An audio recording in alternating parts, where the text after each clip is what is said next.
Olá, eu sou o Vesentini. Eu vou falar agora a respeito de relevo e ocupação humana. Uma coisa muito importante, principalmente para os alunos, é colocar alguns desafios para eles refletirem antes de explicar um assunto. Como é que é o relevo da sua cidade, do seu bairro? Existe, por exemplo, relação entre a ocupação humana e as formas de relevo?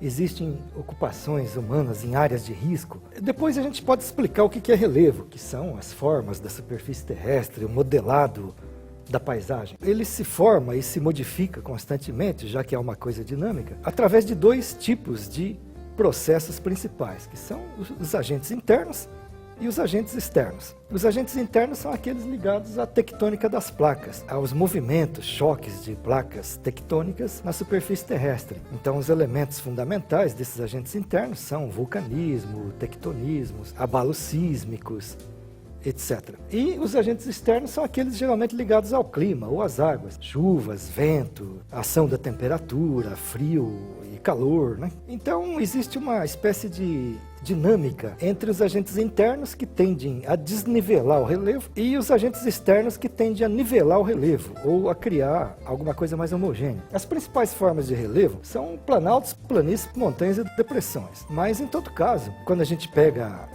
os micro-relevos, tem outras unidades de relevo que fazem parte dessas quatro maiores e que são menores e que, nesses micro-relevos, né, eles são fundamentais, como vales, encostas, morros, várzea, falésias, praias, terraços, etc. Toda a comunidade humana, no fundo, ela procura se localizar num local onde exista água potável. A gente sabe que durante a Idade Média mesmo era muito comum cidades ou castelos se localizarem em áreas altas, por exemplo, para facilitar a defesa contra os inimigos. Agora a gente vai ver um esquema que mostra uma relação entre o relevo e a ocupação humana numa cidade, digamos, hipotética. Então vocês observam aqui em cima que tem as cotas de nível do relevo, as altitudes, e também a vegetação, e um rio, né, que passa no meio. E depois embaixo um desenho que procura mostrar como é que a ocupação humana obedece a uma certa lógica. Não é uma ocupação, digamos, caótica, né, que não tem nada a ver com as unidades do relevo. Pelo contrário, normalmente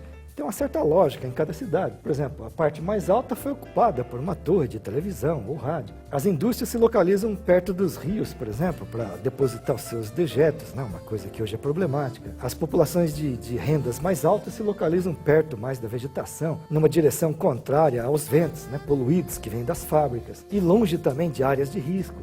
Ao passo que populações mais pobres geralmente estão perto do rio, em áreas de risco, porque vão ser periodicamente alagadas, ou então em áreas de morro, de encosta. Então, existe toda uma lógica entre a ocupação humana e o relevo de uma área, que a gente pode observar na nossa cidade mesmo, no nosso bairro, no nosso município. E uma coisa fundamental é sobre a questão de área de risco. Então, existem dois tipos principais de áreas de risco aí, que são muito ocupadas. São as várzeas fluviais, que é o leito maior do rio, que vai ser periodicamente inundado, e as encostas, né, que tem risco de desabamento ou escorregamento. Basta ver problemas no Rio de Janeiro, em Petrópolis, em vários lugares. De vez em quando tem um escorregamento de terras na área de morro, e muitas casas ficam soterradas, pessoas morrem.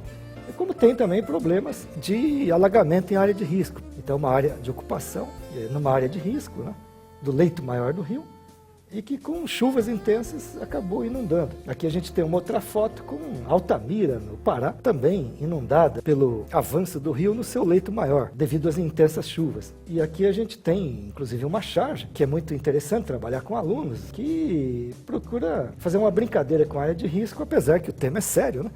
Mas esse tipo de charge leva o aluno, digamos, a entender melhor o que é uma área de risco em encostas. Se a gente observar essa foto aqui, a gente vai ver exatamente habitações populares localizadas numa área de risco, em encosta, que pode sofrer desabamento e soterrar habitações. Aqui a gente tem um exemplo numa área, né, de encosta, onde realmente uma parte da habitação já desabou. E aqui a gente tem essa mesma área, né, com um desabamento maior, muitas vezes até soterramento, não apenas da edificação, mas às vezes até de pessoas. A gente pode dizer que o relevo, ele é algo importante para a ocupação humana, tanto na zona rural, basta pensar, por exemplo, né, na agricultura, nas encostas, curva de nível, como principalmente nas áreas urbanas, né, para habitações, para fábricas, para edifícios.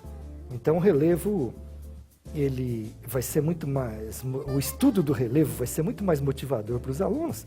Eles vão compreender muito melhor quando a gente fizer a relação entre o relevo e a ocupação humana.